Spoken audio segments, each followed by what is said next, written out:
Hello and welcome to episode 415 of the Awesome Comics Podcast, the place where the small press makes one hell of a big noise. My name's Vince Hunt, and joining me as always is the creator of the comic series Vanguard, Dan Butcher. Hello. And the man who's covered head to toe in Factor 70 right now. He looks like Casper. It's Tony Esmond. I'm shit at wearing that sort of thing or putting it on. Oh, I hate it. Yeah, Falpy was reminding me when we went to Toronto, I was running between shade because I thought my face was burning. Yeah, as we speak, folks, welcome to the show. It's going to be another great one this week. As we speak, it's quite hot in the UK at this point in time. We will now complain about it for the rest of the month. And we're going to complain about it a bit because we're pasty white men. That's what the Brits do. We read comics and stay in the dark. It's our special subject, is fucking moaning and talking about the weather. Yeah. The only place I don't get sunburn is on my back because of the matted black hair there. Oh, God, yeah. Just what, your skunk stripe? Yeah. I went to a boot sale today, like with the eagle eye, looking for comics and trades. I saw a couple, but they're way overpriced, and I was boiling hot. I was like, I can't be bothered to do this anymore. Let's get it into the sort of positive. Let's immediately switch gears a little bit and talk about boot sales. Now, for those people around the world who won't necessarily know what we're talking about in terms of boot sales, Dan, would you like to tell? Boots, is it? Yeah. Essentially, you pay a price for your car. You drive into usually a field, and you pop the boot open, the trunk of your car if you're an American, and you set out a table, and then basically you sell your bits and bobs that you want to get rid of. That's a very English expression, is it? Bits and bobs. Bits and bobs. Yeah, there's quite a lot of old tat at it, isn't there? Yeah, there is a hell of a lot of old tat. I mean, if you want to go in there and get like secondhand clothes, Nerf guns, I would imagine loads of weird stuff, broken action figures. Yeah, it's like when people have a yard sale. Yes, like they just put everything out and they just. It's the new wave jumble sale, isn't it? We used to have jumble sales here, didn't we? Now we don't. Yeah, but the area we go to is quite a nice area. So the stuff they're selling is usually like a bit of a better quality. Caviar trays and things like that, is it? Yeah, stuff like that, yeah. So there was hostess trolleys. There was some comics there, but it's like, mate, these are all like secondhand at a boot sale. I'm not going to be like paying top prices for them, and they were selling some huge, great, like free trades, great big whacking ones, and like there was like 50 quid for the lot. So, mate, no, no way, ain't doing that. What trades? I can't remember the bloody name of it. It was like a kind of prestige. Three substantial sort of trades, like a Marvel omnibus or one of those big Walking Dead bastards. Exactly. That kind of, yeah, like that. And I was like, no, I'm not gonna go for that. And well, I didn't particularly like the title, but there's some like really grotty old kind of comics that looked like they'd been read a couple of hundred times. They were selling for like 2 quid. I was like, no, I'm all right. Yeah, I am put them on right. eBay, mate. Go bother someone else. Yeah. So apart from that, that's the problem with comics, isn't it? They used to just be able to get them cheaply, but now everyone thinks whatever comics they've got in their loft. It's a bit like vinyl, isn't it? Like records. Yeah, it used to be they're worth millions. Years ago, you could go to one of those boot sales, pick up loads of comics, loads of trades. You could also get like loads of old retro gaming consoles for like 10, 20 quid. That's but another now thing, they're all whacked well up. Yeah. Do you know where you can get loads of great comics? Good value. I know. Yeah, Comic House. It's a Comic House. Yes. Where else are you going to go? Where else, indeed? If you were listening to this show, you've obviously heard this ad before in all its terrible quality. But if you haven't, then allow me to talk about Comic House for a bit, because Comic House are the indie comic marketplace with a difference, because they love indie and small press comics just as much as you do. And I say you, listener, because if you're listening to this, there's a good chance you just like comics and indie comics. If you go to comichouse.com, there's an enormous sort of database there full of like great indie titles. If you yourself self-publish, you can list your book on there as well. It's another avenue to get your work out into the world. They've got a features section on the site, and also they have an app, Digital Comics, which is more and more. Well, I say the more and more the hotness. It's just standard now, isn't it? But it looks like that's the way we're all going to be going soon, maybe. Yes. But if you want to check out some new digital indie comics, then definitely get your hands on the Comic House app. It's basically like Netflix for comics, subscription service, or other streaming services, of course. For £3 a month, or whatever your currency is in the world, you get access to an enormous library of digital indie comics, which is growing all the time. Dan, normally at this point you jump in. Would you like to? Yes, I'm going to jump in now. Yes, Viper's going to be uploaded this week, hopefully on the 12th of June. And to celebrate for 2 weeks, I'm going to offer free shipping on anyone in the UK for buying a physical copy. So if you go to my Big Cartel store, which is I've got the address handy, dzpublishing.bigcartel.com. I'll tweet about this during the week and put it in the show notes, hopefully. If you enter the code ACP, you can get free shipping in the UK. So it's £8 for a copy of Crimson Dawn and £6 for a Viper Crime Has a New Enemy. Wow. Yeah. Value. Yeah. Yeah, you need to get on board with this because Dan's said a little bit about future plans. Who knows when they'll come to fruition. Well, he said a very rude phrase that he's going to include. Yeah. If you like Viper, you want to get on board. You want to add those books to your collection.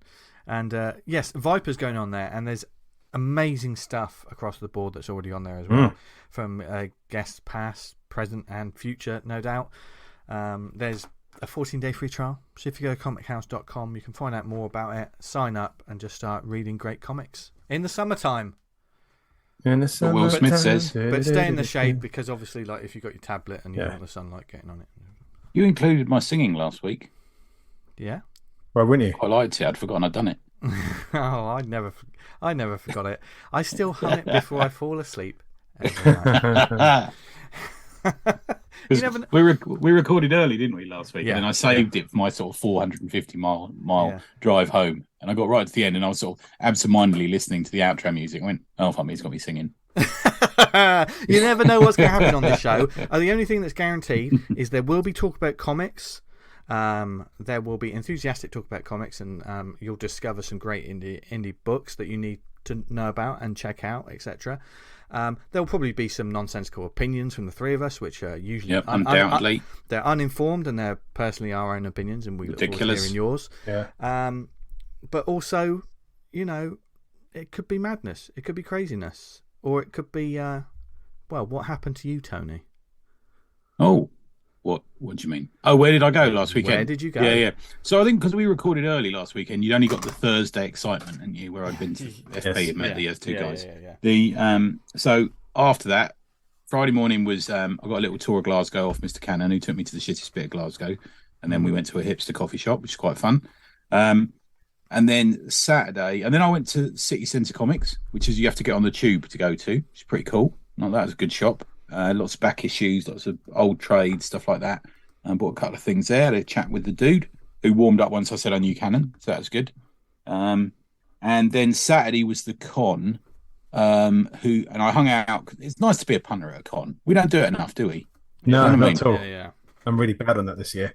Yeah, and me and Johnny Cannon and Al Henderson hung about. We met before, and then we sort of wandered the aisles, chatting to people, moaning, laughing at people. I had quite a few pictures with furries, which I sent you. It's always a highlight for me. Yeah. Yeah. One dude, I said, "Can I have a picture of you?" And he went, "Yes, come with me straight away." And Al was holding my phone with the camera turned on. And I went, "It's got sexual quickly," and he dragged me off and he says, "Call me Scrappy." And I went, "No, I'm not calling you that." And he kept talking to me. I said, "I just want a picture with you, mate." And then he said, "I've got something in my carrier bag." And he had this sort of dirty carrier bag. And he said, "I've got something in here for you." I'm going, "I don't want anything out of that carrier bag, mate." No. We sort of stood at the end of this like empty corridor. It was getting weird fast. Al's face was getting slowly more screwed up. Like, what are you doing? Yeah. And I took a picture with him and left. That was quite a fun one. Yeah. Man, that's like going off road. Yeah, I saw he took his head off later and pulled his head off later. And I couldn't... What? He pulled his head thing off, and I said, I did, and I think Johnny Cannon was saying, "Oh, there's that furry with he's taking his hat off, sort of thing." And I said, "I can't. I don't want the illusion ruined." Yeah. Yeah. But it was not a brilliant con, but it was made fun by having people to hang out with. I think that's the nature of a lot of cons. I think we've all been there, haven't we? Yeah, I think so. So just to name some of the people, Dave Cranner from the Brew Gooders, he was there. Pete Watson, had a good chat with him, came down to the pub, as did Dave. Steve Ingram's was good, he came to the pub as well, and Thurber Press, and that sort of thing. Gustavo was there, I got a nice, Dave Cook was there next to him. I got a great Forge sketch from, head sketch from Gustavo, bearing in mind he's now an X-Men artist, so that's going in the vault already. Andy CT was there from Hall Comics, had a good chat with him, and he seems to think that I'm stealing Vince's youth. Gary Watson's and family and Brian Rankin. It was good to see them. Not as many stalls as last year. No real names at this con, really. I think David Archer. Yeah, he pulled out the last. Well, so David Archer. I think can't remember who put it. Somebody put it on the Slack because they noticed he'd been cancelled on the website as couldn't make it. But I don't think they posted it on their socials. They don't seem to post much on them, to be fair. Okay, fair enough. So he wasn't there. So it wasn't really. There was no real names there. There was a couple of back issue sellers. We got some nice back issues from. And yeah, not. I wrote a long thing. If anyone wants to see my full opinions of it in photographs and all that sort of thing, I never on anything. I wrote a thing on it that seems to have got just fucking caught fire. It seems to have had hundreds, if not thousands, of reads in the last week. Trouble is, there doesn't seem to be that kind of like boots on the ground coverage of UK cons. Doesn't appear to be anymore, does it? No. I could be really wrong there, but yeah, it doesn't seem to come across my. Al was saying the same. He said he used to like seeing con reports because you could try and spot yourself in the crowd and stuff, couldn't you? You know. And then so I did that. That was fun. We all went to the pub because it was the weekend that Celtic won. So I wore my Celtic shirt on the drive to Dundee, and I got in a lift at the hotel in Dundee, and some dude went, "Oh, such and such has left. He's going to Tottenham or something." And I went, "I'll be honest with you, mate. I've never seen a football game in my life. I just bought this because I quite like the shirt." And he went, "Oh, right, okay." I said, "But my mum's Glaswegian Catholic, so does that count?" He went, You're in, son." He kept saying to me like trying to ask me to come for a drink with him in the bar. I said, "No, I'm all right. I've got a booking. I'll leave it." So I avoided him for the rest of the weekend. I can bullshit about football for a good 5-10 minutes, and then you can catch me out. Yeah, I was stuck in a lift with him. I think was it Andrew or Gregson or something. He said Gregson's gone to Tottenham, and I went. I just thought I can't. No, I'm stuck in a lift. I can't bullshit my way through this. I'd be like, "Fuck, tell me about it, mate." Yeah, literally tell me about it. Judas. What a Judas. Oh, he's not really. Oh, yeah, he's not. Yeah, it's like that. Yeah. We're having a laugh. Yeah. Perhaps I got it wrong. There's absolutely non-committal language about everything. But we had quite a few drinks in this pub, and everyone had dinner together and that. It was not a real funny night. And then I had to walk back through Glasgow at like, I don't know, 10 o'clock on the same day that they'd won the league or something. Fucking hell, there's just people laying in the road, like, you know, just people falling over, throwing up everywhere. It was like the 80s again, walking through town, So then I went to Dundee and I met up with Tom, Nando, Mike, and Dave. We had a bit of lunch and then we recorded. They very kindly that comic smell. That comic smell, yeah. And they very kindly let me sit in one of their podcasts. We talked about Mad Magazine, which was lovely. And it's real social event for those guys. So they get together at one of their houses and they all bring snacks and we all sort of pass around comics and they have little gifts of comics to each other. I took them up a little present for inviting me. And it's really nice, man. Yeah. That's awesome. Although Mike did say something that I'm not going to say because we've agreed to be nice before guests come on. But he did say something rather saucy to me on the drive there because he gave me a lift there and I did wonder whether I'd make it out alive. But yeah. Interesting. Because they're quite freeform and like we're obviously highly professional. And yeah. What? Dan, what show do you think you're on? I just quite like making that joke every so often. Yeah, but really nice it was. And I think they're going to cut a bit of it out because me and Dave talked about white pudding or something for about 20 minutes. I didn't really know what it was, and he was telling me about it. And then me and Mike Sadak had a chat about crisps for about 20 minutes. You know, it's one of those sort of things. And I said to Tom, "Have we started yet?" He went, "Oh yeah, I've been recording all of this." I went, "Oh, I wish you told me." Yeah. And I was like, it's very comics focused, that one. Yeah. White pudding and crisps. And to be fair, apart from the company, I think it was nice to go and do that thing at that comic smell because it's kind of very comics positive, you know. Yeah. In Glasgow, it kind of let me down a little bit, I think. I think mostly because I'd booked it before any guests and that were announced. Yeah. Because they didn't announce them for a month until a month No, beforehand. they did leave it very late. I remember you sort of saying like there's still nothing announced for this, which is kind of not great for getting people interested in a con. Do you know what I mean? You kind of want to know what you're getting for what bang you're getting for your buck, as it were. Yeah, exactly. And it was in my little sort of solo trip, so I didn't have any family or anything with me, or my kid or my missus or anything with me. So I just did this sort of solo trip, which is good when you're on your own because people can't see you crying in your hotel room, can they? You know what I mean? I mean, you can say what you like about Lawless, Thought Bubble, etc., etc. They have their con schedule up early. Their guests. Yeah, I mean they've already announced guests, haven't they? Yeah. So that's the thing. Yeah, it was a bit sort of last minute, I think. Yeah, a little bit half-assed, I'm going to say. Okay. But I had a good time, and I bought some good comics, and I got some art, which I will resell for millions in a few years. So that's fine. Splendid. There you go. And you got home safe.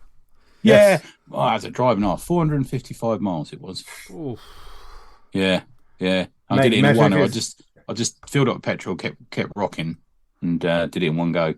Yeah. I was much amused. I did a couple of Earth 2 podcasts save up, nice. And 11 o'clock comics. So sort of pass the time. It was a good 8-hour drive. Werthers. Yeah. Imagine if it was this weekend. It'd been quite warm. You'd have to have that AC running. Oh yeah, man! Imagine. Yeah, podcasts make it fly by. I got to say. They do. Yeah, they do. Most of them do. Yeah. AC, what you mean? Awesome Comics. Yeah. There you go. And speaking of awesome comics, we're delving into the world of webcomics and stuff this week, of which one of our trio is a veteran. But I'm all over it now, by the way. Yeah. I'm all over it now. You're over everything. You're like butter, just spread over bread. Improves the taste. Yeah. Thank you. Thank you. Dan. And very salty. And easy to slide into. What? Nope. Last tango. Nope. No. But what we will do. No. We've had this conversation. No. 5 minutes ago. No. But what we do have is a conversation about webcomics. Now, of course, we've drafted in some help to talk about this. So, and I think there's quite a few webcomic creators out there right now. So, without spoiling this is going to be a masterclass. Well, we're going to learn a lot. Well, we're involved. Yeah. So check it out. Right then, listeners, as we said, we are looking at webcomics this week. A genre, obviously, we're a little bit sort of familiar with, obviously with the great Dan B. But as you know, it's an enormous culture of comics. And even with Dan here, our knowledge only goes so far, especially me and Tony, because we're very simple people, aren't we, Tony? Yeah, I don't understand the internet. No. So this week, we decided to have a returning guest on to talk to us about that side of publishing. She's kept us waiting 5 years, but she's back. And she's certainly been busy in the meantime. It's our pleasure to welcome to the show once again, creator of the ongoing webcomic Sombulus and one of the collective known as Spiderforest, Christina Major. Welcome back. Thank you. It's so good to be here again. It's been 5 years. Oh my goodness! And that gone quickly, eh? Yeah, isn't it? Yeah. We've probably put out 500 pages since then. I'm going to say. Oh, several. Yes. Yeah.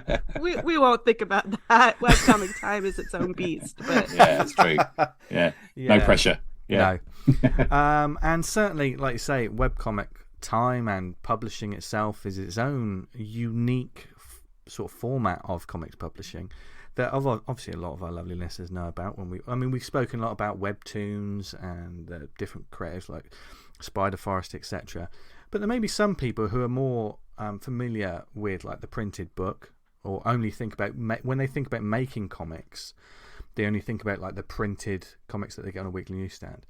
So we're going to look into sort of why webcomics are a decent avenue to go for. I think the more you get into the craft of making comics, the more important format and pacing and stuff becomes. And there's a big gulf between putting a page out and putting a comic out, isn't there? There really is. You told us before, Dan. Yeah. And Christina, obviously your book has been going for how many years has Sombulus been going now? Sombulus started in 2010, and I've been updating with 2 pages a week since then. So we're going on 13 years, awesome. Over 1,000 pages in the archive. It's my epic fantasy adventure thing. I take a little bit of Terry Pratchett and I take a little bit of anime, and I kind of mush it all together in kind of a light fantasy romp.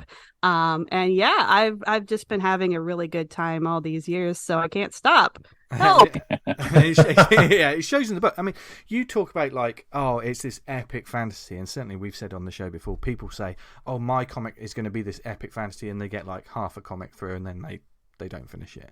Whereas you're here 13 years later, still it is an epic fantasy tale that you're telling. So probably there's been quite a few learnings since you started making webcomics. Is that fair to say? That is very fair. That is a fair assessment. It's just and like you said, there is a honeymoon phase. Everybody has their idea, right? Everybody like watches a show or their favorite thing. For me, it was video games. I was playing a lot of JRPGs back in the 90s and just really like involved in this, like, I'm gonna make this comic. It's gonna be about these characters. And so part of webcomics is that, but part of webcomics is also kind of finding a rhythm that works with your life, that works with all the different things that are going on. And then just kind of webcomics in and of themselves are very interesting because your audience evolves with you. You evolve as a creator. You're making different things. You like, as the years have gone by, more things have been important to me to try to involve into my stories. So like that kind of changes a little bit. You kind of have to be a little flexible. And then also your readership kind of, you get more readers in, people stop reading for a while or they'll catch up a little later. And so just kind of that dynamic that you build with your audience is really unique to webcomics. And you can't really get that in the same way with printed comics. So that's one of the things that I really fell in love with that format. Yeah, and it's both free and freeing, I'm going to say. The fact that it is free for people just to go and read. Is in itself freeing. That allows you, you're not having to think, what am I doing for the money's worth here? Is it, there's a bit of that as well, do you think? Or yeah, I would say so. And it's just really important to kind of pace yourself and take that temperature with your life because the beauty of webcomics is that you're not typically listening to a publisher. You don't have deadlines besides the ones that you impose on yourself. So you can kind of take it at your own pace. You are masochists, basically. You kind of are. You're your own boss, so there's nobody to hate but yourself. But but no, it is like kind of this really important process of getting to know your own pace and getting to know your own style and what's going to be energizing for you and freeing for you and what's going to make you feel like, oh my gosh, I'm locked in this thing and I'm not making money and I'm not doing anything else. What am I doing? It's a weird balance, but I've found that it's told me a lot about myself over the years. So, and I'm guessing with a webcomic, you tend to get, feedback. That we live in the world of feedback now. We don't know compared to the sort of the comics of pre-internet, but I'm guessing you get an awful lot of feedback per page. Do you? Even if it's just numbers and stuff, isn't it? Yeah. You can kind of put Google Analytics on there. You can take a look at what people are saying. And then, of course, you have the opportunity on social media to tell people, hey, my webcomic updated this week, and people can respond and kind of seeing that direct response, seeing people connect with your characters. Like, that's the best. I love that feeling so much. Yeah. One good thing, I don't get a lot of time to do it, but like if there's people interacting with your story, just imagine like your favorite comic creator put up 2 pages a week, and every time they put a page up, you could ask them questions and talk about it, and they'd respond. That's one of the strengths and the powers of having a webcomic. Absolutely. Yeah. A good and a bad thing, I'm guessing. Can be. Can be. Go on. That laugh needs exploration. Yeah. It's people can kind of be off base. Maybe they're going off on their own theories, or they're bringing whatever is going on in their life and home into your comic section. So there is a little bit of moderation. There is a little bit of like, hey, let's keep this friendly and welcoming for everybody, that you kind of have to think about once you start getting a readership. It's not too bad. I think I kind of err on the side of like, hey, like let's keep everything in good faith here. If somebody's acting in bad faith, I just kind of cut that off right then and there. So I think it works out for me, but also another thing that helps me out right now is we kind of mentioned the Spiderforest Webcomic Collective. And that's just a group of other independent webcomic creators We've all banded together and we do like cross promo things. We do an anthology every year. We've done podcast episodes. We've done all kinds of stuff. And but one of the other things on a day-to-day basis is we have a Discord community and we have a hub where we kind of talk about these things. We talk about the the readers, the people that are being weird or something like that. And there's just no I don't know if I would have made it in webcomics this far if I didn't have that group of peers who understood what I was going through and I could reach out to. So webcomics are really fun. They can be, you can do whatever you want. You don't have to answer to anybody, but they can also be very isolating if you're the one-man show. You're not collaborating with other people. Some people are writers and they hire artists or they work with a buddy who's an artist or whatever. But that's pretty much it. There aren't big teams like other creators. There's not like a publisher that's going to manage the stuff for you. So there's just a lot of kind of social skills that go into finding out how to manage your webcomic and how to do this. And that's where kind of having a group of people to reach out to is very invaluable. Well, and that's an internal question in regards to any kind of comics is having, do you have an editor? So is it just you, mate? Is it just you who thinks the stuff? But do you have someone in a, editor with a small E role for you? Or do you use anyone to bounce ideas, story ideas, beyond the opinions they have on already published stuff? I definitely reach out to my creative community for that. Other peers, other writers who I respect can really kind of help you bounce ideas. And I'm like that too. I love reading other people's webcomics. I love kind of thinking about their characters, thinking about what happens and talking to them when they're hitting a wall, like what's going on here? What should I do with this plot line? It's just really nice to have other people, to have that group to reach out to. I'm trying to think of the biggest team that I've come across in the webcomic, and it might only be like writer-artist. There's people who hire out. Sometimes I hire some of my flatting work out when I'm really busy.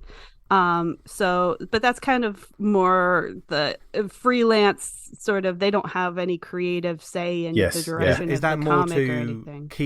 Keep you on schedule with your like 2 pages a week sort of deadline that you've got? I would do that. And also just from my Patreon, I was that's one of the goals that I set, to kind of help give my audience the opportunity to help me make the pages that I want to make at the pace I want to make them. So I can't remember if you had a Patreon. Sorry to interrupt, Chris, but I can't remember if you had a Patreon when you came on before. Is that a newer thing? I think I had it before, but it's fairly new then, wasn't it? I'm guessing. Yeah, Patreon, if for people who aren't familiar, it's a website that you can go and you can make an account, and if you're a creator of podcasts or whatever, people can donate to your creative project. And what that looks like for webcomics is a lot of times people are fundraising for computer upgrades, for hard drive space, for whatever. People are hosting fees. Absolutely. People are just looking to hire out inking or flatting help to make it go faster or smoother for them.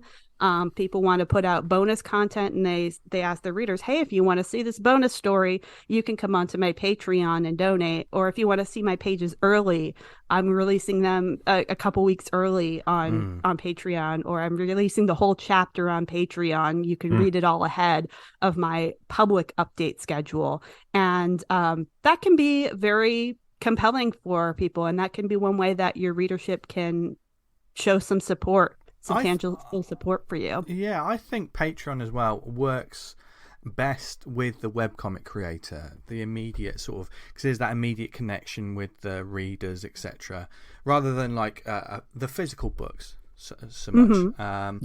Because there is that immediate interaction that a webcomic creator will have with these readers who want to see more, who want to see like fan art, they want to see the behind the scenes, don't they? Yeah. And certainly it's obviously if you choose to go into webcomics, you're front lines is maybe the wrong word for it, but you are kind of like, you're right there, front and center, the front row, with people's enjoyment of it. Normally, if you make a printed book, we work in the dark for 6 months. We print the book, it goes to conventions, it goes online. You've got a digital copy. But when you're doing 2 pages a week, webcomics also have the comments section, don't they?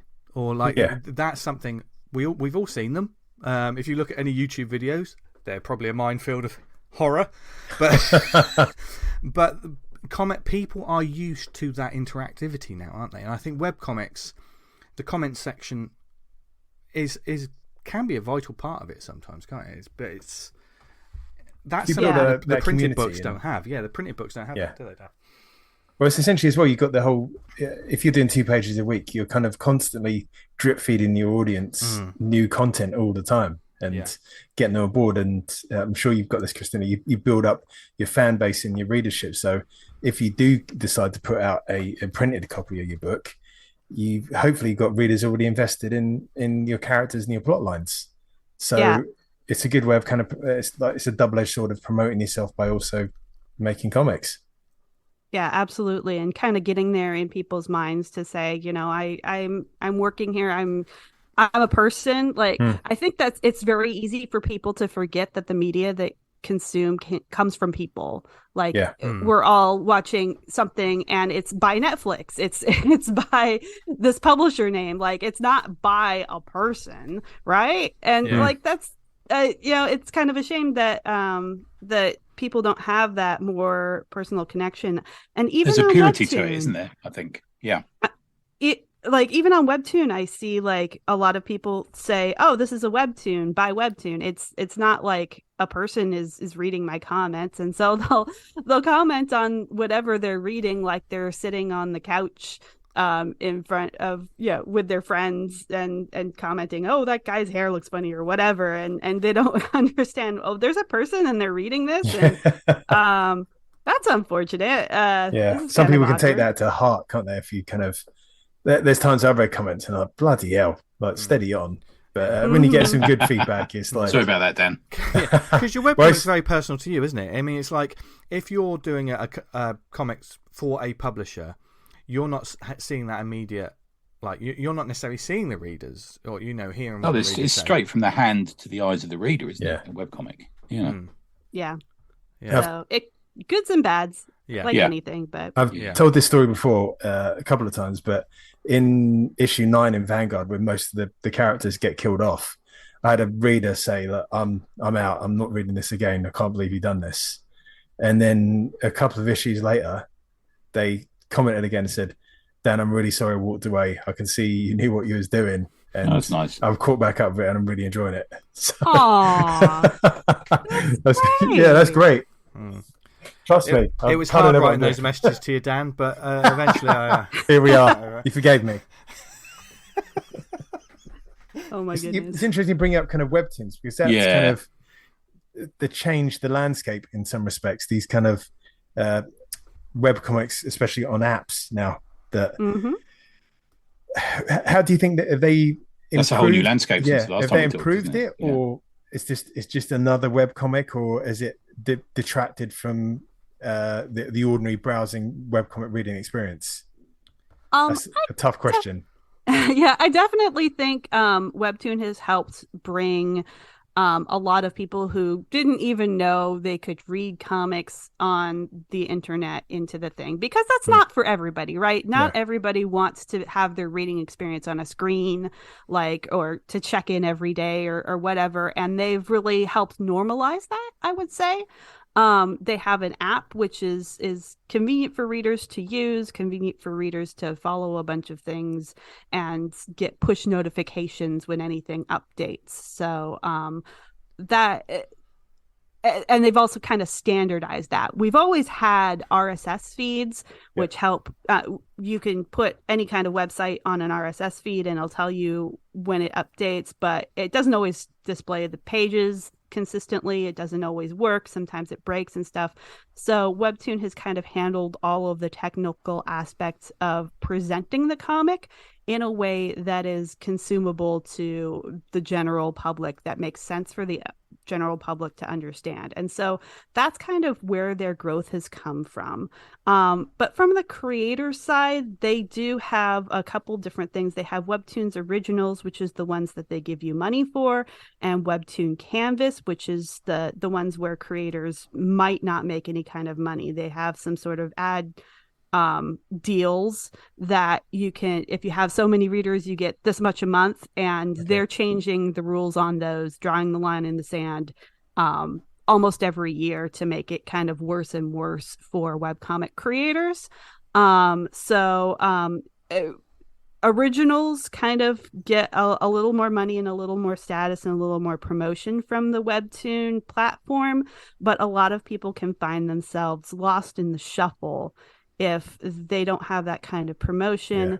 And if they don't get that kind of promotion, they don't get the numbers to make that financially viable if they're trying to, if that's one of their goals. There's been a conversation about that today, funny enough, mate. We were talking about it, I think just before you came online, about there's been a lot of conversation about people not earning much from Webtoons. Yeah, I've been seeing that too. Twitter is really kind of going at it today. Everybody is sharing their stories about that. It's really unfortunate that there isn't a lot of money to be had or communications between, like, I've heard some bad stories about just webcomic publishers or Webtoons or something just not communicating. I understand if the money isn't there. Like, this is my personal opinion. I understand if the money isn't there. Small publishers aren't working with a lot of money, but I think the communication has to be there. The transparency, isn't it, really? I mean certainly for someone like Webtoon, something like Lore Olympus, he's like a front and center. That's a figurehead, isn't it? So people are probably communicate. I mean, this may not happen, but people are probably in a lot of communication with them to keep them, because it's become such a thing, to keep them sweet, so they're still on the platform, because that creator has now gotten to a point where, I'm seeing their books in my local bookstore. Do you know what I mean? The published things. But the books that aren't, the comics that aren't Lore Olympus, that are further down, the hundreds that are on Webtoon, what's the communication like between the publisher and the individual? Do you know what I mean? It's sort of, indeed, it's tricky, isn't it? But then making money on webcomics has always been for me at least, the proposition, which is kind of like, this is really rough. I mean, you're not, for me, I used to run, God, this is going back, was it Project Wonderful? You could have their ads hosted on your site, but that folded years ago, and then it was Google ads. But like, I found they're just cluttering up the page, and I'm getting virtually nothing for it. So when you got to scroll down to look at something because it's so loads of ads, that really puts me off. I just don't run ads. The only ad I run, which is not so much of an ad, is on Spiderforest you have a bar at the top that shows you other comics that are currently updating, which is well handy. So you get a lot of cross promotion. But I think patrons like a great way for webcomics to kind of get a few quid to help out, essentially. Absolutely. And I suppose you provide content that they're not going to get otherwise on Patreon. That's kind of the way to do it, isn't it, I guess?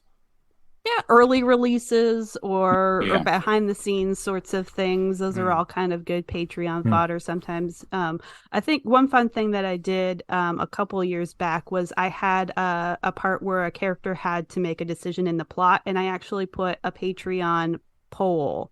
That's great. My readers could decide what he was going to do. So it was this choose your own adventure sort of thing, and people got really invested, and people like started arguing, like, he's got to do this. He has to go to this place because otherwise, blah blah blah blah, terrible things are going to happen. And I was just on the moon, like hearing all of these people's theories and people getting so invested in what the character was going to do. So there's a lot of fun as well, isn't it? Fun promotion. Yeah.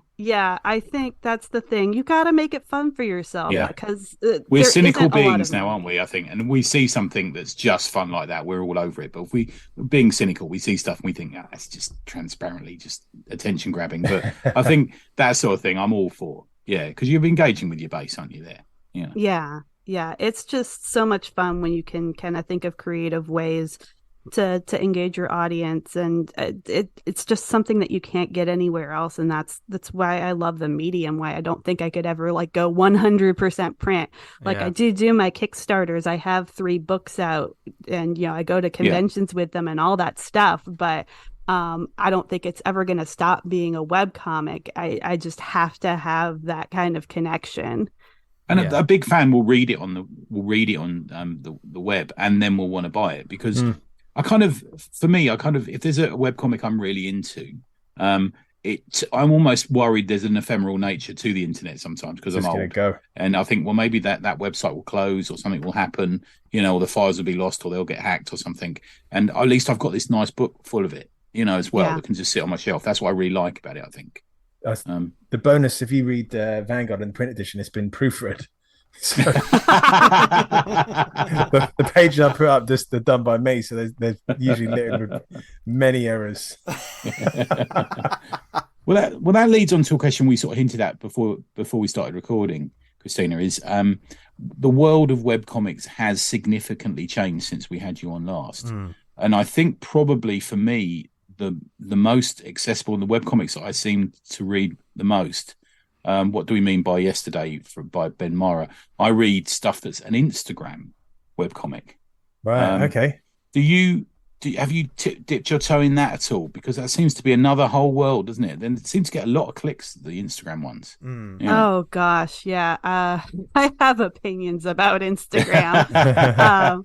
Because their algorithm is weird and stuff. I think it totally works if you have some, standalone comics that you could break them up into different, panels or whatever, and people can swipe through them. And so that works for them. For me, I'm kind of telling a full story. I can't really feature like a page and then have an easy way for people to see the next page. So it's not something I dip my toe in much, besides like kind of the promotional aspect, besides telling people I'm going to be at such and such convention or blah, blah, blah, blah, blah. Yeah. But I do think that the algorithm has changed so much. Everyone wants to do video now. I don't get that. I don't have the energy for all of the video promotions and the TikTok and all. TikTok. I actually think that Instagram is more. This is how I separate it. So I'll go to Dan's page and I'll read a nice page of a comic. To me, that kind of feels like comics to me. But if I'm reading, say, Daily Peanuts or something like that on Instagram, it feels like it's a newspaper strip. Does that make sense? Yeah. It's almost like Instagram feels like the newspaper strip version of comics, while stuff like yours feels more like a comic. I know that I don't want to say it like that, but you know what I mean? It feels like that. Of course, there's the other one is, and I see that if you're I don't know if you're on the Marvel app, Christina, but they about half of their new releases are these Infinity comics, which are the Infinity. I'm guessing. Bear in mind, I'm very old. I don't know what I'm talking about. They're what called Infinity Scrolls. Is that right? Where the story sort of just scrolls down. Yeah. Okay. So that seems to be like a growing trend on the Marvel app, and it tends to be the more sort of Gwenpool type. Is that something that they've taken from the webtoon sort of? Oh, totally, man, totally. Yeah. Marvel haven't had an original idea in 20 years, have they? So do you know what I mean? It's like, is that something you considered? Have you had a play with it, or? I did start converting my my comic to mobile format, like the scrolling format, because I do think that's actually a very interesting phenomenon, and I found myself writing differently. It's a different reading experience as well. Structuring things differently than I would if it was a page that people read, because you kind of find the beats, you kind of find where things hit. And so it was an interesting challenge for me. It wasn't something that I continued to do because I was just I'm one person, and like formatting thousands of pages is kind of a tricky proposition. But I am really fascinated by that format and how people are consuming comics like that. It's almost like watching a scene at a time on TV, instead of like just one page installment or whatever, because you can't for me, it takes about like 8 pages to get through a scene. But an episode, they're called episodes on Webtoons. And I think that kind of restructures people's brains into expecting this, a full scene. It's strange because I've seen like stuff where the art is very minimal, as in like you've got a character in a backdrop, and then they might change the backdrop in another scene and like put the character with slightly different. It's almost like an animation cell sometimes. Yeah, it's like they've swapping elements in and out, but there's not lots of hand-drawn stuff, and essentially it's like a drama, and people just don't seem to be, because they're doing really well, and they just flick through these the endless scroll, reading these stories, and obviously the story's keeping in grits because the art is sort of just. It's decent, but it's like perfunctory. It's just serving that function of telling you who's speaking. I thought these ain't going to do very well, and then like it's like a couple of issues in, like, oh yeah, I'm loving this. Yeah. The scrolling thing is you almost like you have to scroll really quickly because a whole person doesn't take up a screen. It's more than that. And you're able to like go down and down and down. Like, when I'm reading a comic, even digitally, I know how many pages I'm in and everything, and I'm like, when am I going to get to the bottom of this fucking story? Excuse my French, but do you know what I mean? It's like you can do action with it in really interesting ways. It's sort of like if someone's falling and you're scrolling it up and they're falling down, and then something happens. It's sometimes a different experience. Yeah, it breaks down the sort of narratives sometimes. Because when I've read some scrolling comics, and there'll be a scene that is really just. It's like a wall of a tonal colour with just one line of dialogue and you're following it down, and then just one line of dialogue and you're following it down. Whereas, which works for that format.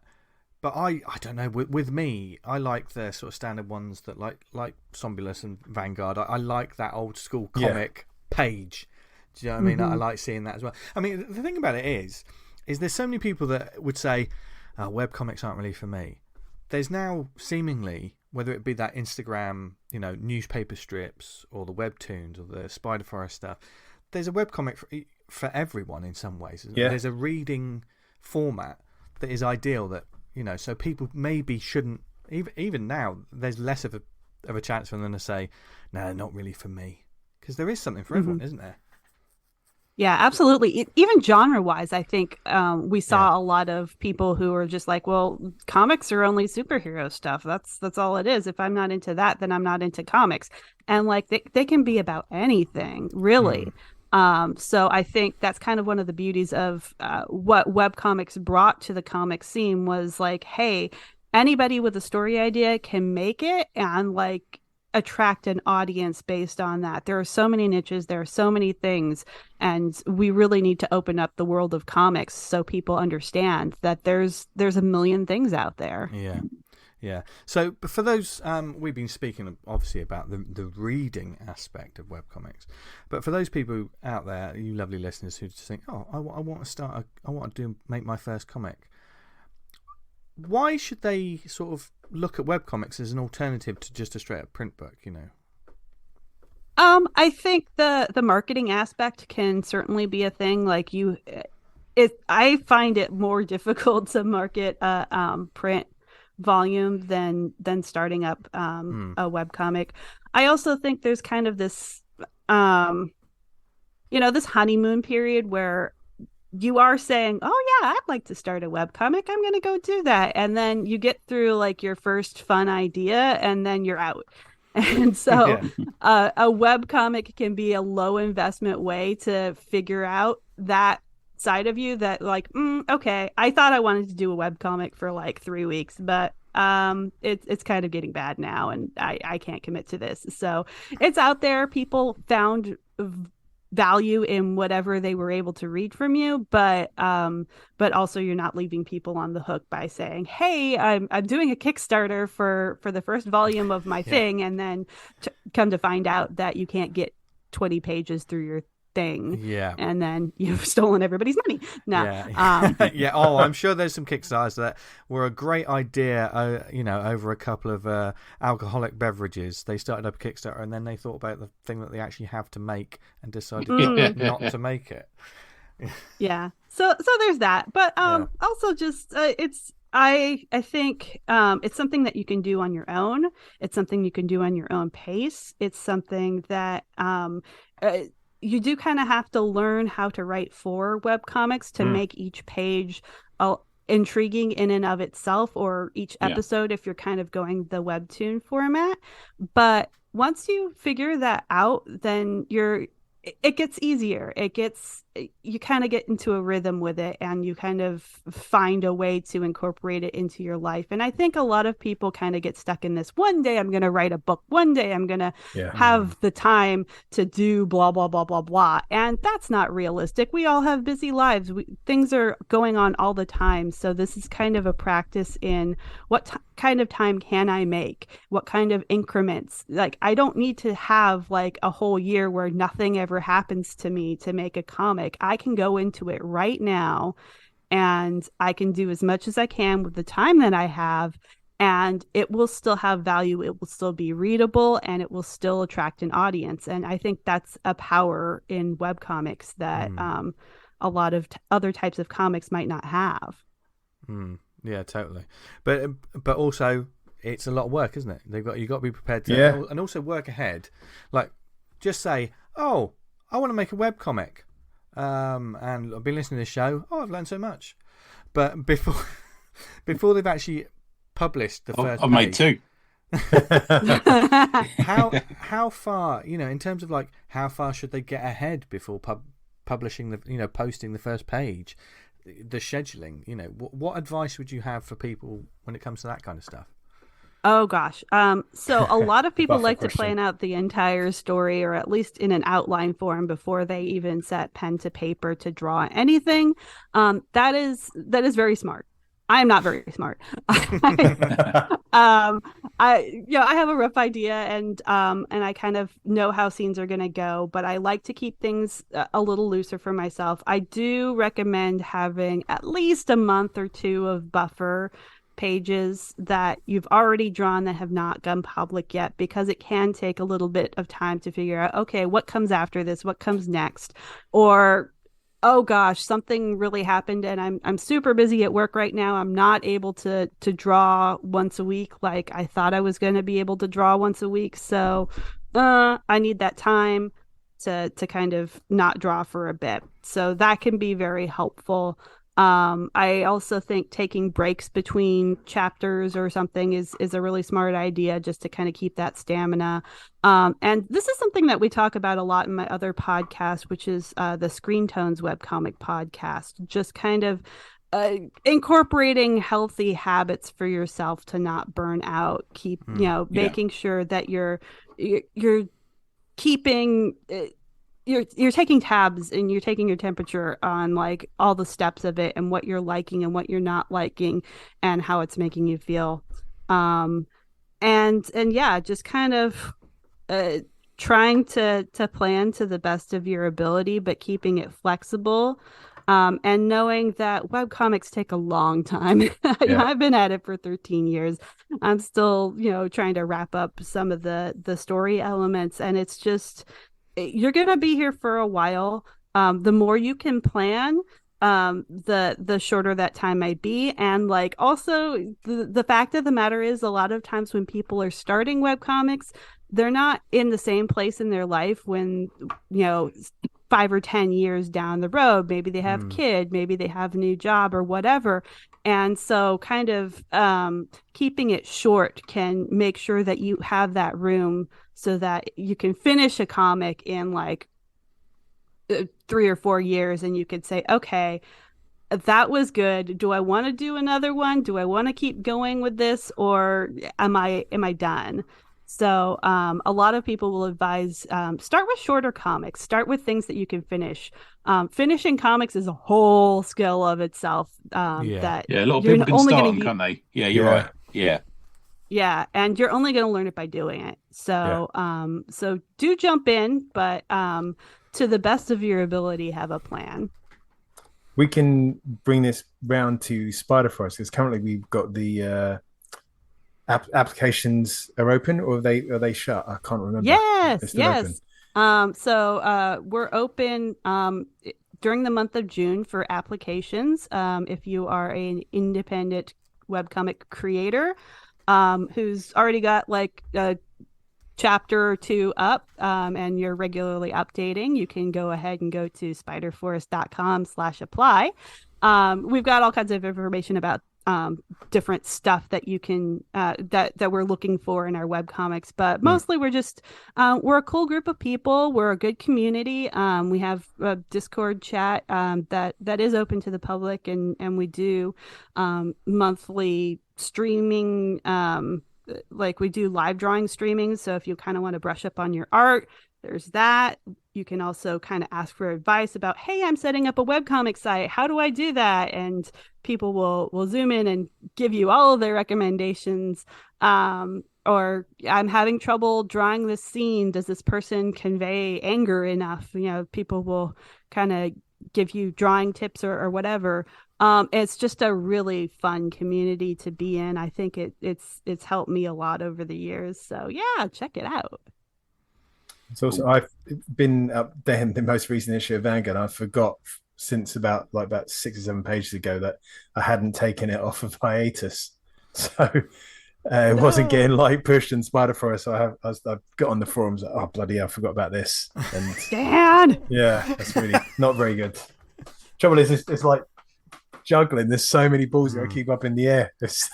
Yeah, it is. I don't blame anybody. It's tricky to kind of keep up with this thing, but I do feel like the time investment is worth it. Yeah. I really like our yearly anthologies. Any of our members can kind of submit short anthology stories depending on what kind of theme that we're going for the year, and we do a little Kickstarter and we get it published and printed out. And so a lot of times it's like some of our webcomic creators don't ever print their stuff. It doesn't ever make it to print. And so this is like one thing that they could hold in their hands or take to conventions and say, yeah, I'm in this book. And that can be very valuable and fun for people. Do you know if Spiderforest has a table at Thought Bubble this year? They do. Oh, they're going to be at Thought Bubble. So PK Spiders, get on that. Last time I was at Thought Bubble, I bought 2 of the anthologies. Webs. Was it Webs? Threads. And another one. Threads. Yes. And another one. Yes. Yeah. Bro. That's fantastic. So worldwide, Spiderforest is available in both, screen and print format. Can I ask why it's called Spiderforest? Because it's web comics. So the spider web and the forest is the paper, like the okay. I didn't know that. There you go. I didn't name it, but that's the explanation. That I should have checked with you. I was going to ask that before we started. Something occurred to me that you might not know, but you clearly are very well educated in you. So you could have asked me to. Worked out okay. No, yeah. We've been getting some guff from people who don't like spiders, and they're like, "Is it scary? Is it a horror place?" And I'm like, "No, it's not. That's just the name that we have because spiders and web comics." But yeah, it's all genres. It's basically genre fiction. Lots of different things. You must be loving it at the moment because fantasy's in another golden age at the moment, isn't it? Yeah.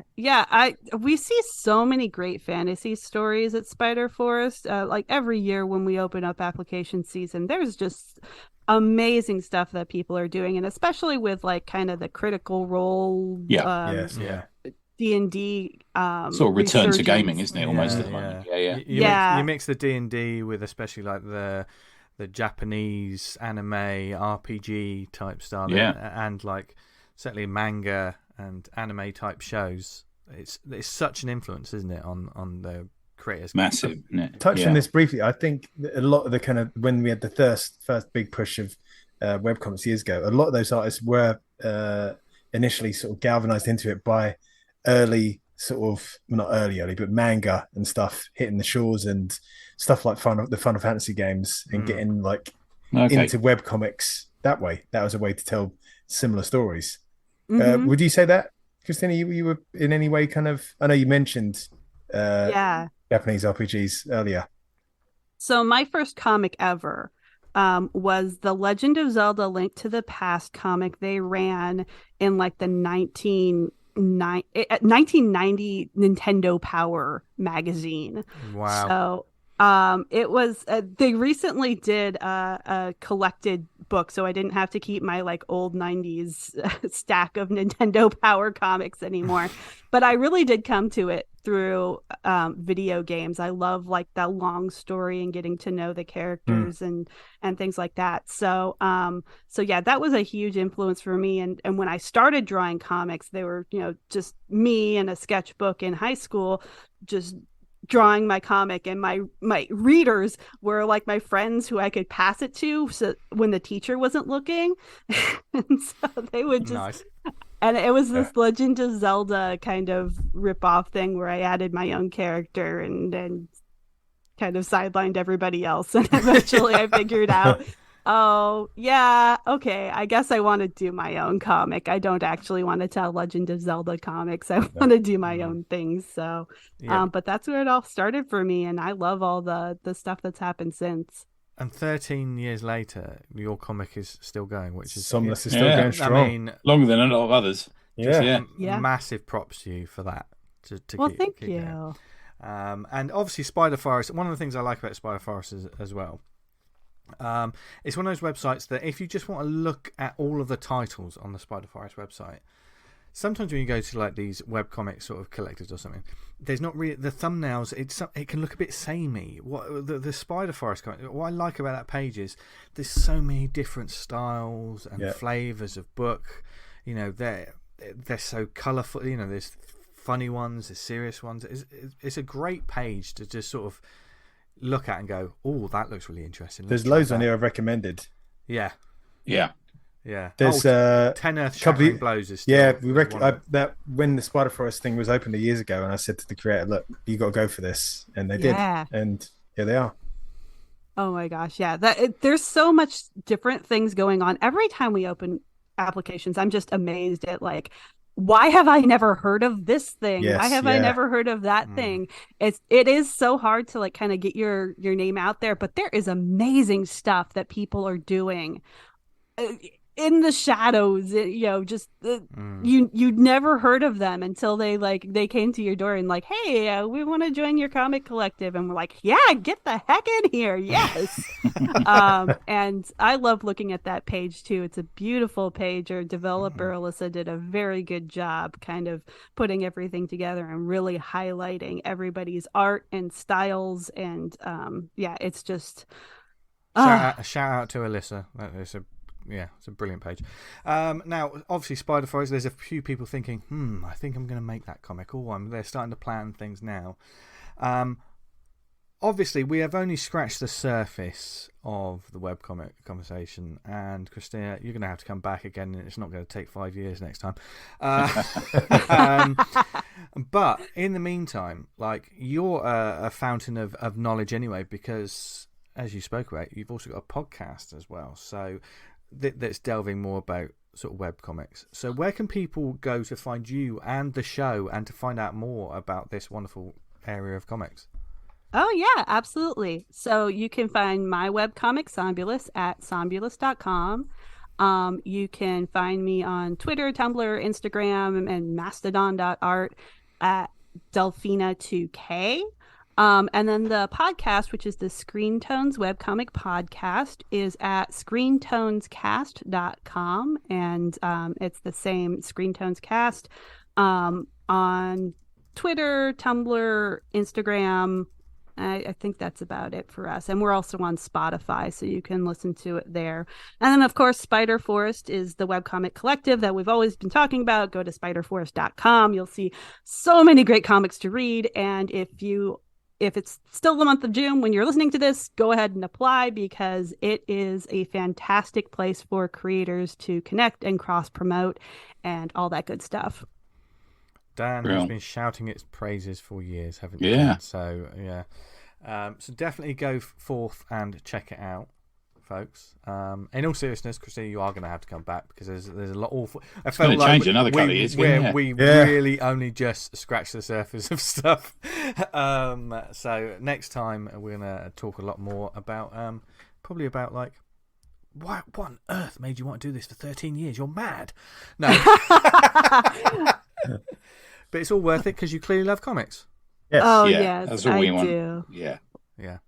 So go check out Christina's stuff and Spiderforest. Thank you, Christina. Yeah. You've been a legend. Thanks so much for having me on. Thank you. Yeah.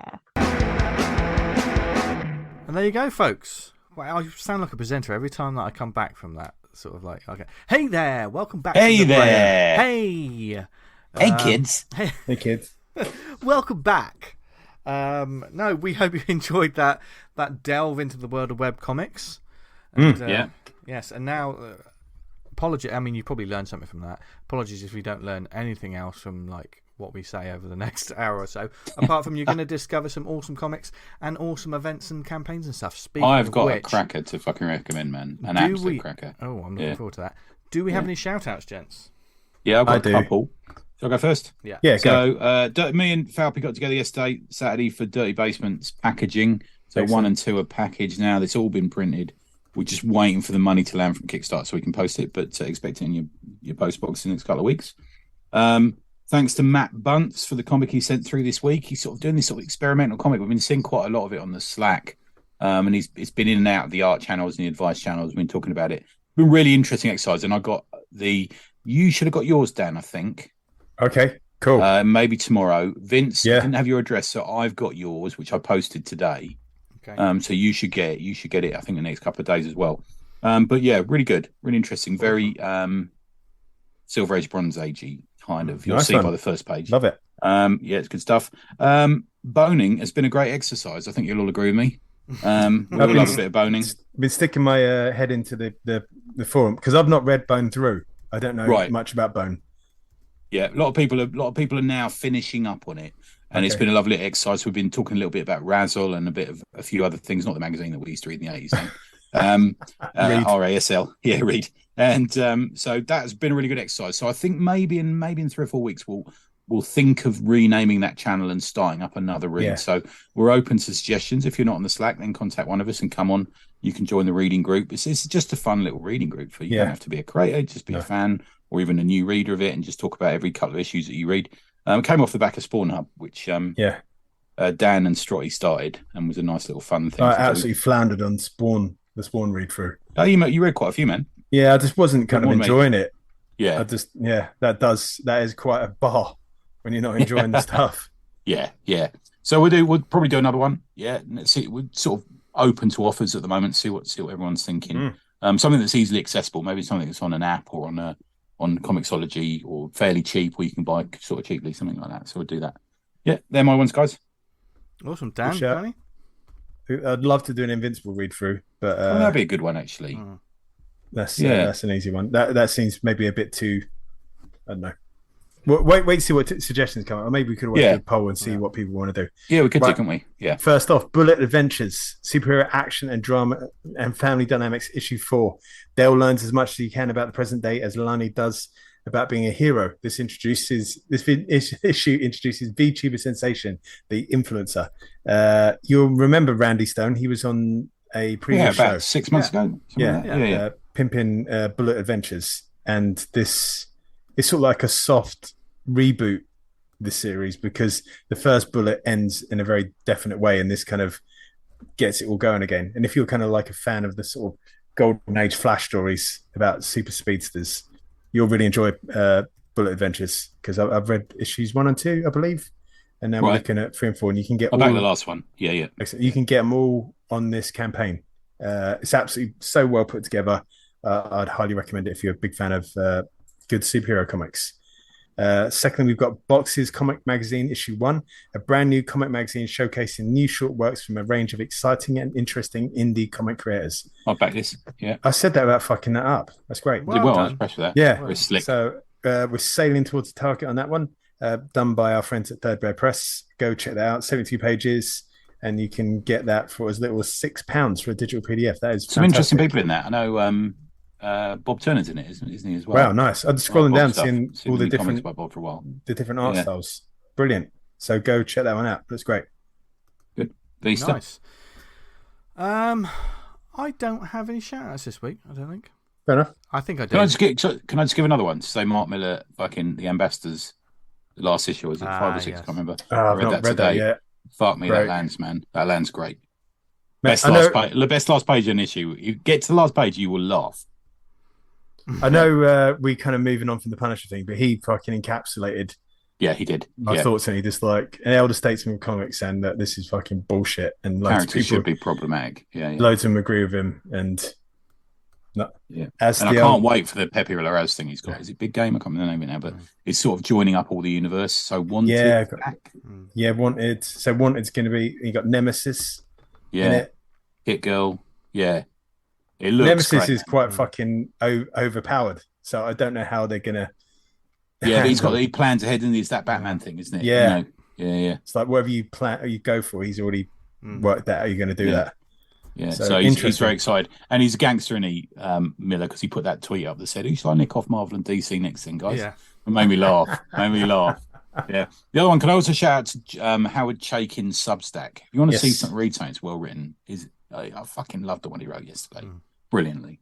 Yeah, he wrote it brilliantly. So good. I ordered that. Martin, I had a shout out. Oh, go on, 16th of July is the South London Comic and Zine. Oh, of course it is. Yeah. Yes. Return to Stanley Arts in Norwood. There's loads of talks being organised by Avery Hill Publishing. Kat Chapman got in touch with us about that. Chats such as organising your own comics event, graphic novels in progress, starting your own comics publisher, self-publishing versus working with a publisher, and a Czech graphic literature talk. So some very as in Czech chats. the country. Yeah. I see Owen D. Pomeroy's new book's coming soon. I see fantastic. Ricky Miller was pimping it today from Avery Hill. That is great. I like Owen's work. Yeah. Talk about beautifully detailed stuff. Yeah. It's going to be a trip down memory lane for me because I used to go to school there. Right. Stanley. Yeah. So nice. The old one. I imagine that school hall, which I thought was enormous at the time, is rather small now. Wow, you are quite a big fella. That's what she said. Yep. So there is a load of stuff. I don't know what that makes sense at all. No, probably nothing about this show makes sense ever. Says the man who's got to edit it all. It's the one for you this week. Before we get on to the recommendations/reviews for this week, Tony, you got a little quiz for us, haven't you? Oh, a little quiz, impromptu quiz. Now I have a little pile of just fanzine type stuff next to me here in Longbox Mountain. And I found a copy of the March 1994 Comic News, which is a UK-based publication to sell comics, got adverts in it and stuff like that. But what it has the state of the industry, and it's the charts from around the world for comics, and it's got Vertigo titles, how well they sold in February 94. Now, it's got the best-selling Vertigo titles, I think the top 10, and where they were placed in the general charts. So the charts that include Spider-Man and Batman and whatever, Mm-hmm. And I was going to see if you could guess any of them. Okay. So this is peak Vertigo as well. Like genuinely peak Vertigo. Okay. So there's the obvious ones that are going to be in there. Okay. What ones? Okay. This is 1994, did you say? Yeah, 1994. So what we do? So this is from February 1994. So obviously going to be Hellblazer. Hellblazer is the second most popular Vertigo title. Sandman. Sandman. No. Let me go back to Vertigo. Let me go. So Sandman is the most popular Vertigo title from that year. Mm-hmm. Keep going. Guess a couple more. Preacher. No, I don't think Preacher was quite out. It wasn't out. That's what I was just 95. Thinking. I'm going to say Preacher one. Yeah. Swamp Thing. Yeah, Swamp Thing's number 3. Yeah, I've got the top 3. Let's have one more. Tricky ones. There's a couple more. There's 3 or 4 you'll definitely get, I reckon. Animal Man. Yes, Animal Man is 1, 2, 3, 6, 7. Ooh. Wow. Okay. No, 6. Sorry. Yeah, no, 7. Okay. Okay. Get one more. I'm struggling on this one. The one is I think it's had 3 seasons of a TV series. Not Swamp Thing. Doom Patrol. Doom Patrol. Yeah, number 8. So right. So So these are the top titles: Sandman, Hellblazer, Swamp Thing, Sandman Mystery Theater. It's number 4. Hey, I've got that. Yeah. Black Orchid, number 5. Shade the Changing Man. Yes. Yeah. Number 6. Animal Man, number 7. Scarab. Don't know about that one. Then Doom Patrol. Then American Freak. Then Kid Eternity. Now, what surprised me was the placings or the positions in the charts that they took. So Sandman 59, massive. It was, it won all those Eisners at this point. Everyone was fucking on. So in the top 100 comics, is ranked 59. Yeah. No. It's Sandman 59, issue 59. Oh, sorry. Okay, go on. Yeah. And this is out of the top 300 comics. Okay. Right. So where was it positioned? Sandman. So where did it come in the charts? The top 300 charts.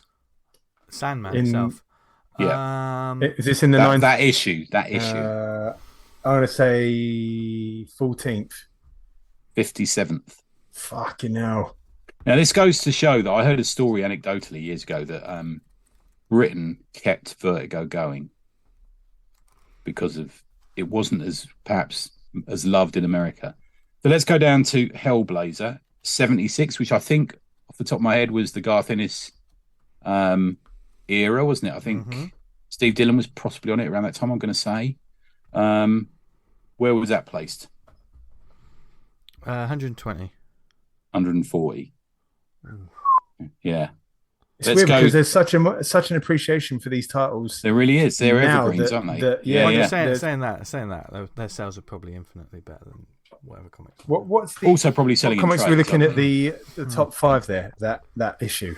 At that time, of all comics, it was X-Men was number 1, Uncanny X-Men was number 2, Amazing Spider-Man was number 3, Pitt issue 3 was number 4, and Wolverine 80 was number 5. Number 6 was Wildcats, X-Men 2099, X-Force, Superman, Adventures of Superman. So Doom Patrol is the 8th most popular Vertigo title.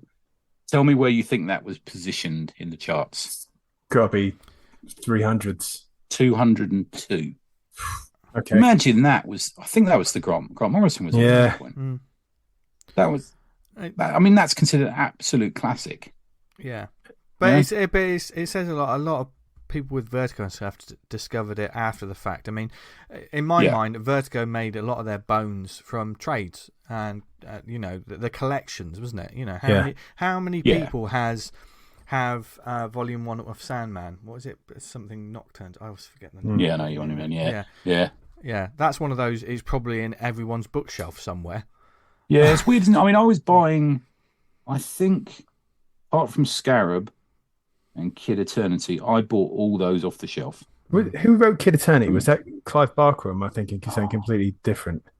I got a feeling he wrote one that said it was like Kid something. I'm gonna have to look it up.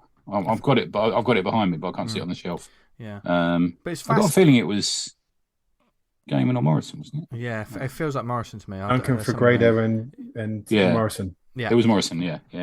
I mean, early Fegredo, wasn't it? Sometimes looking back through these little windows, these little portholes into comics history, it's fascinating just to see where we are now compared to where Ecto Kid was. That's completely fucking. Ecto Kid, that's the other one. Yeah. But and with that in mind, I propose this for future shows. Once a month, we will look back at Tony, because he's got a million encyclopedias and magazines and get some charts. A top 10 chart of of comics like that was there, and see what was the hotness, what was selling, what was the flavour of comics at that particular time. And we'll do it in the boom periods, we'll do it in the down periods, we'll do it in all kinds of periods. But I think that's a fascinating. It sort of opens your eyes to sort of like, wow, this was huge. I mean, obviously, when you say X-Men number 1, of course, that was when X-Men ruled the world. That was. That was X-Men 31. That one. Yeah. So that's no surprise.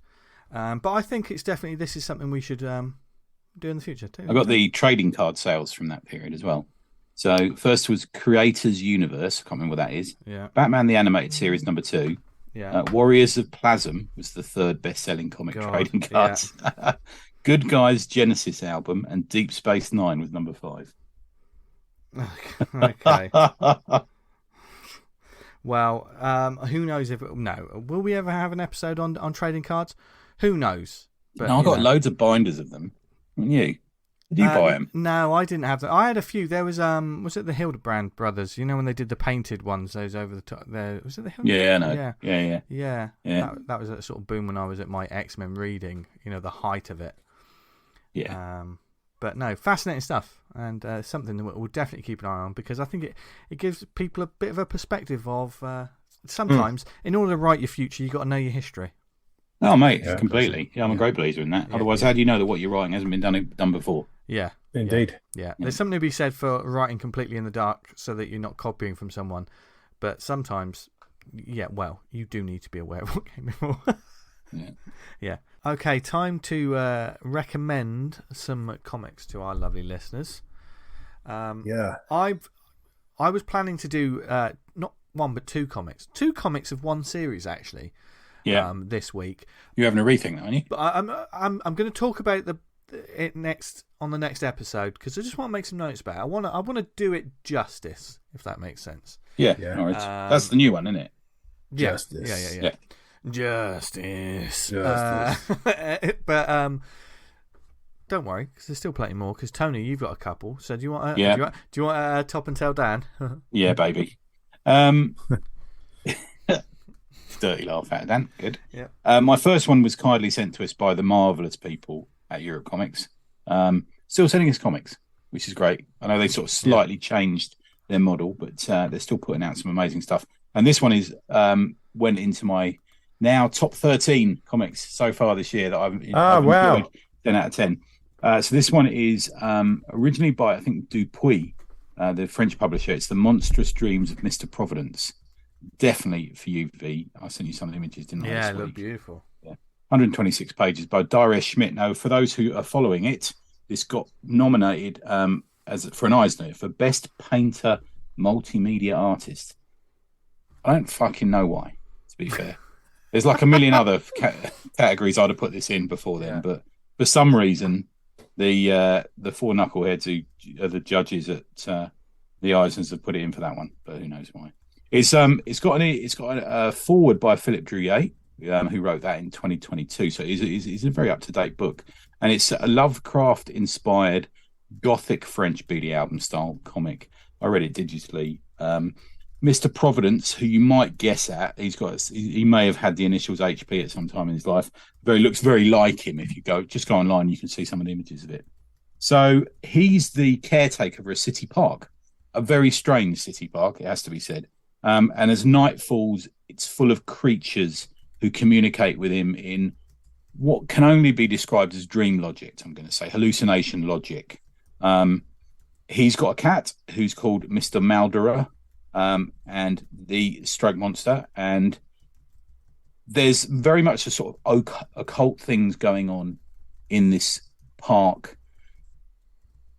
I'd put good money on them thinking let's stage it in a cemetery. It's almost got that sort of gothic nature to it, but it's a park full of steps and lakes and higgledy-piggledy buildings and cottages and stuff. The occult punishes skeptics and wreaks vengeance on those who deny its power is one of the quotes in this. And it's full of these sort of dark trees and dark spaces, and a lot of this happens at night time around sort of spiraling staircases. And there's various characters and people and groups of people who are always seemingly in this park, argumentative, snarky, appearing, transforming, giving interesting statements or giving confusing statements, or appearing up trees or underwater. And it's I think my summary of what it would be is this is incredibly beautiful, but often doesn't make much sense. But then again, dreams don't, do they? I think. Yeah. The dream-like nature of it. As soon as you sent the pictures, I thought Tony loves this, and I can see why. Oh man, yeah. It's just fucking strange. There's a bit where it's all centers around this book. There's this dark book that's discovered at the bottom of this lake, sea thing that's in the middle of this park, which forms quite a narrative focus for a lot of the story. It's got that dream, you always, when you swim to the bottom of the sea in a dream, you don't necessarily worry about whether you can breathe or not, can you? You're just looking around. There's an anxiety element to it, I think, the sort of cheese dream anxiety thing going on. But there's some beautiful images there's a returning image of some koi carp, believe it or not, that form. At one point, kids transform into koi carp-headed kids. All these koi carps are either massive or small, or flying, or leading. And at the bottom of this water is this massive castle, stately home type arrangement. To say this is all 126 pages of comic is not true. The last, I'm going to say, quarter of the book is an illustrated, also by Daria Schmidt, an illustrated story from 1931 by Lovecraft called The Strange High House in the Mist, which is also put into the back of this. So you get a Lovecraft story as well. To be fair, I didn't read that. I only really read the comic thing. I'm kind of more hung up on the comics for this. You read this for the art, I'd say. If it was a short story, you'd read it, but I think the real push on this for me is the art in it, which is absolutely stunning. And it uses a couple of pages of black and white, followed by a couple of pages that will have just a few green items in it, or a few salmon-coloured items in it, or stuff like that. And then suddenly pages will be much more multicoloured. Not loads and loads of colours, sometimes maybe 3 or 4 at the most, but it uses colour in a really interesting way. Sometimes it will have a black and white element and a colour element within the same panel, if that makes sense. So the caretaker of the park often is just in black and white. His cat might just be in black and white. The 3 women who seemingly live up a tree will be in black and white, but they'll be surrounded by the water, which is green, octopus imagery, which is green and pink, or koi carp, which are green and pink, surrounding them, floating in the air and stuff like that. So God only knows how long this took to draw. One page of this is, could be parlayed into a whole issue of Marvel Comics, I've got to tell you. I put this in. I have these little sections when I write notes, and it's sort of just like bullet points. And one is like, a criticism of it. Have I got any criticisms of it? And I would think, yeah, it is a weird story that does go round and round a bit. But I would say there's no need to worry about it. I just sat there and looked at it and read it, and I didn't worry about this sort of solid 3-act structure or 5-act structure or anything like that, or where character development was going. You live in this weird logic that this book lives within, and there is absolute non sequitur dialogue. People would just come out with things. They're not necessarily there to lead the plot in any direction, but they're there to just provide a certain feeling and a certain vibe as this sort of strange horror. But it's like Lewis Carroll on amphetamine. It's got that sort of sense to it somewhere, and it really does dazzle you with the sort of the art, which is in a way also sort of daftly whimsical and oddball, but characters, you remember them. They sit in your memory. And Lovecraft himself, who's you can see is kind of the model for the main character in this, has such a fucking strange look at him, doesn't he? The photographs that exist of Lovecraft, you think, that dude, you wouldn't want to see him in a dark alley, would you?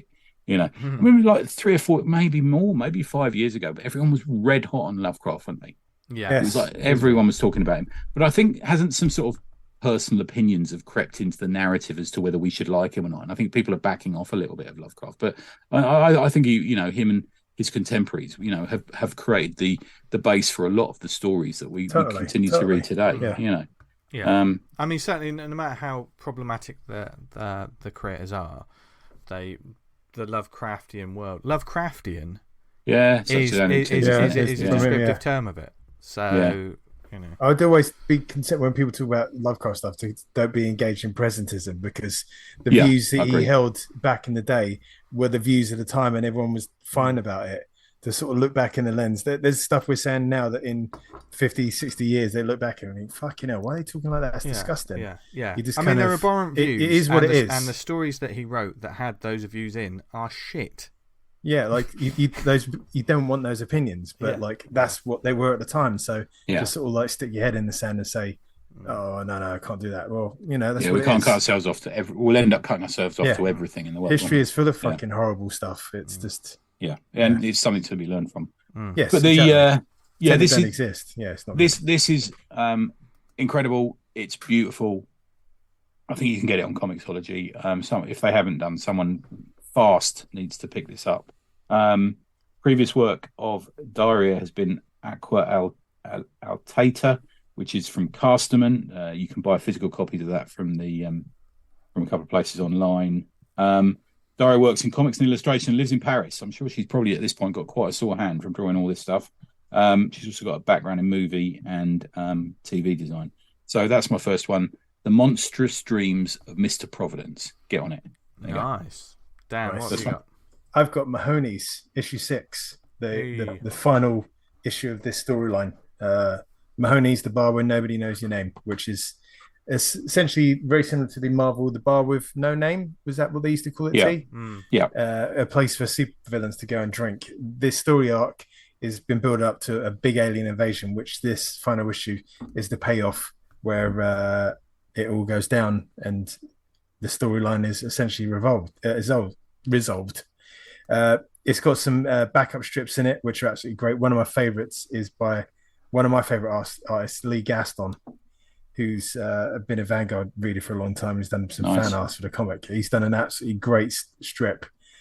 And it's got a section here where Rich Carrington, the writer, who had a go at drawing the same comic, and he's put his pages in there as thumbnail as like tiny little 6 to a page. And you can look and see what Gaston's done working from the same script. It's an interesting little thing to look between the two. And you got a lovely Jim Lee homage cover on the front by artist Brian Dawson. Did I mention the writer Rich Carrington? I'm not sure I did. Okay, so it's created by Rich Carrington and Brian Dawson. It's if you like your superhero stuff, for your boots, I think it's great. And you can find out more about that and all the other comics at hardlinecomics.com. I don't want to talk too much about the story and kind of ruin it, but Brian, kind of as an artist, I gave some feedback. I think we all gave some feedback, and he's kind of identified that and changed. And I've seen his artwork improve and get better and better over the issues till now, when it's absolutely just solid, lovely stuff. Yeah, really approve. So can't wait to see some more from him. Nice. And Lee Gaston, go check him out on Insta or Twitter because it's fucking lovely work. Awesome. Tony, take us home. Before I do, it was Jill McCoy at Eurocomics who sent me that. So, yes. Thanks, Jill. Thank you, Jill. Yeah, it's very kind of it. And she gave me some secret knowledge about what's happening with Mrs. Marini, who we're obviously big fans of as well. Hey, yeah. Coming soon. So my second one is kindly sent to me by Shane Chebsey, about 6 months ago as well. We had him on. Talking about his Dracula comic. That's it, yeah. The cover of which is fucking banger. Every time I see that on social media, I'm like, one of the best indie covers. Yeah, definitely. Yeah. This is get this, Claudia Christian's Dark Legacy, issue 1, Prey. Yes, it is that Claudia Christian. I'm a massive fan of Babylon 5. I think it's one of the best TV series ever made. So she's on that. She's also did a movie with Steven Seagal, which I'm a massive fan of, and she plays a stripper in The Hidden. So what can be better than that? That hit film, The Hidden, is great. Great film, isn't it? Isn't it good? Such a good film. Yeah. Carl McLaughlin, is that his name? Yeah, it is. Yeah. So this comic is created and written by Claudia and Chris McCauley. Artwork by Staz Johnson. It's pretty cool. I think issue 2, which is currently funding on Kickstarter, is drawn by Glenn Fabry. So get that. Colours by Matt Soffey, who's I did a story with Matt, and me and Ian coloured Ian's art on a story we did years ago.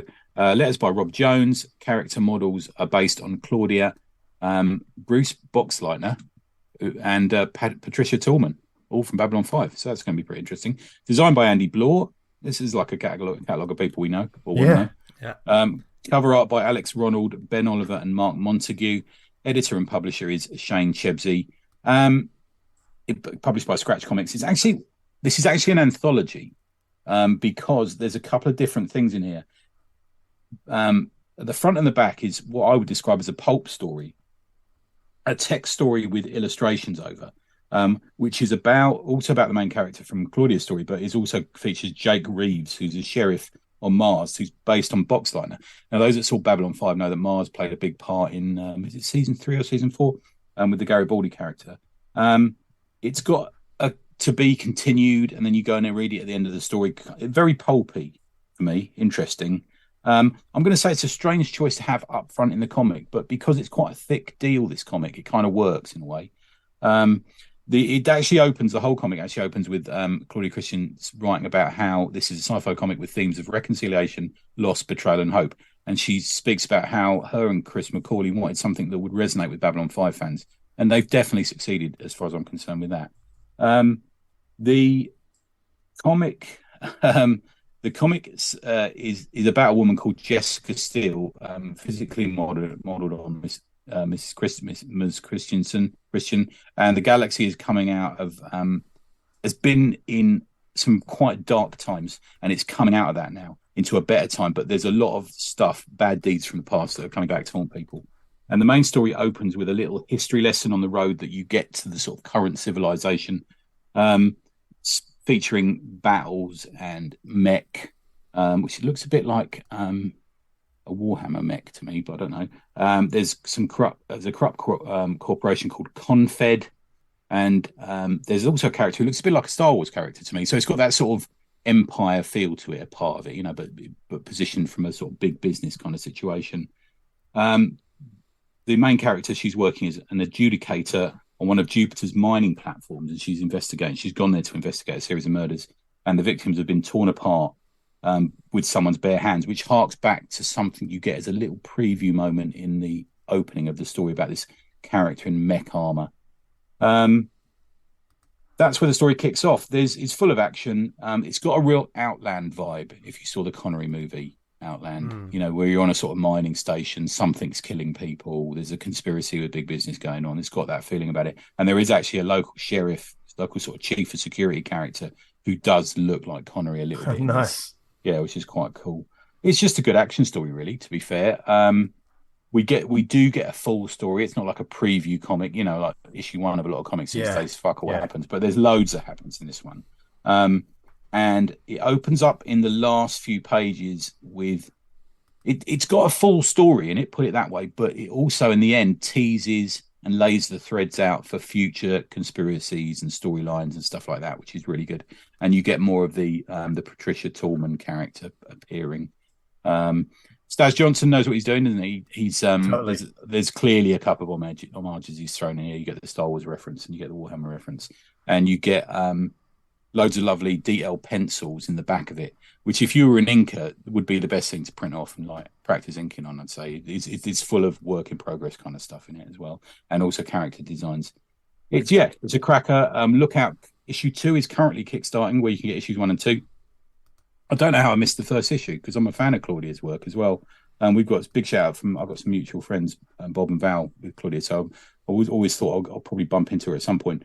But the issue 2 is Kickstarter. Get on that. I'll back both issues on Kickstarter with the Glenn Fabry thing. If you're looking to sign up to Twitter, you can @Scratch Comics on Twitter or scratchcomics.co.uk online, and you can follow Claudia at official Claudia Christian on Instagram. She was actually at the Spin Planet yesterday signing copies. Ah, fantastic. Yes, that's pretty cool. I think she's obviously over in the UK at the moment. But yeah, good stuff. There you go. That's my second one. Claudia Christian's Dark Legacies 1, Prey, as in Prey. There you go. Nice. There you go, folks. Tons to check out this week. Be it online, print, no matter what you like, as long as it's comics. That's why you're here. Yeah. So keep the conversation going in any way you want. Buy him, read him, make him. Exactly. I like that, Dan. Very nice. There's several different ways you can get in touch with us. You can email us, awesomecomicspod@gmail.com. Follow us on social media @TheAwesomePod. We have a Slack community, which is the app Slack, of course. It's been cracking today. Loads in there. Lots of different channels and groups, lots of different discussions about making comics, or just for the love of comics. If you want to join that community, then just get in touch with us, join out there, because it's just a very comics positive place that we're very proud of, and wonderful people there. So definitely get in touch about that. Thank you for listening to us, whether it was on the website awesomecomics.podbean.com. You can also find us on Apple Podcasts, where subscribe, like, leave a review, helps get the word out about the show and everything we talk about on a weekly basis. And we're on other sort of formats like Spotify, Amazon, Stitcher, Podnose, Podknife. What are the networks we on, Tony? Well, we're on a network called Pod. All I can say is she was lucky that she was wearing a Mississippi windshield in the disabled toilet at Greg's. There's more to that. I want to find out about that. I'm just moving. I'm just moving. Why not? Why not Google Mississippi windshield? Don't, listeners. Just don't. Around this time of the show, if he says anything, for fuck's sake, don't Google it. It's but fine. We do hope you have enjoyed this episode. Join us next week for more great comics chat. And who knows what we'll be talking about, but we're going to have some fun talking about it anyway. So you just have to join us next week to see what that is. until then, where can people find us online, etc.? Tony? Neverendanything.com, where you can find that review of Glasgow Comic Con if you don't know. Yes, nice. Well worth a read. Dan? You can find me on Twitter at Vanguard Comic, and you can read Vanguard at vanguardcomic.com. So remember that the code is for the Big Cartel store ACP. You get free shipping in the UK. There you go. Yeah. I'll make more noise about that tomorrow. And just like Spiderforest is not about spiders. Nope, it's not. And or forests.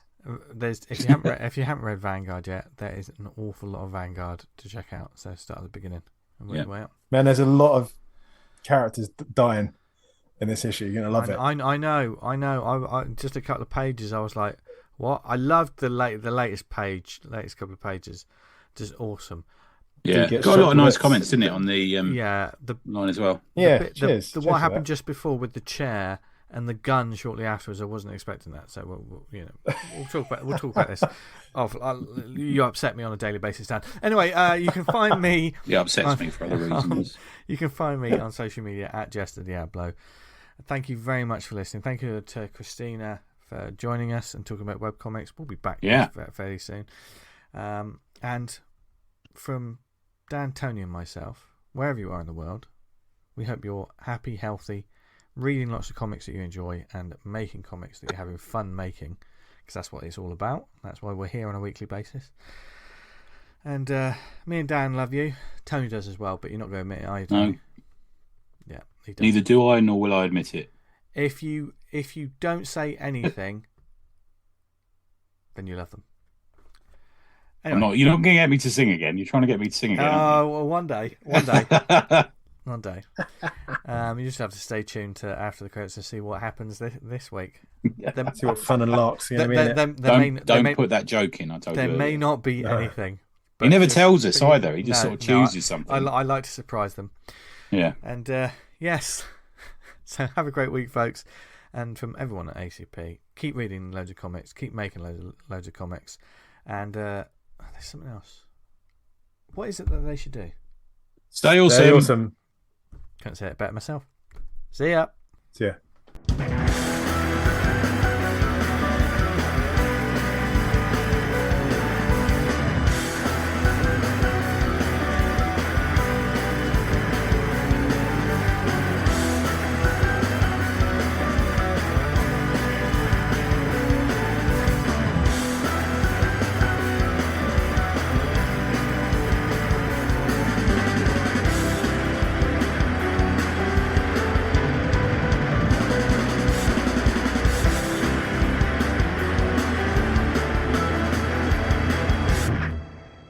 Here I am talking to myself. That is the essence of chaos.